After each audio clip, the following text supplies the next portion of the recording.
سوال یہ ہے کہ کیا کسی کے اوپر اگر کالا جادو کیا گیا ہے تو کہا جاتا ہے کہ جی اس کالے جادو کو توڑنے کے لیے اس کا جو توڑ ہے وہ بھی کالے جادو کے ساتھ ہی ہوگا تو اس کا توڑ ہوگا، وگرنہ نہیں ہوگا۔ دیکھیں میرے بھائیوں، یہ بالکل غلط بات ہے اور یہ اسلام کے بالکل خلاف ہے۔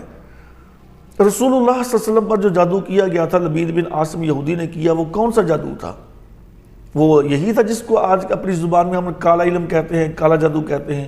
وہ ایک پتلا بنا کے اس میں سوئیاں وغیرہ چبھوئی گئی تھیں، تو یہی کالا جادو ہوتا ہے نا۔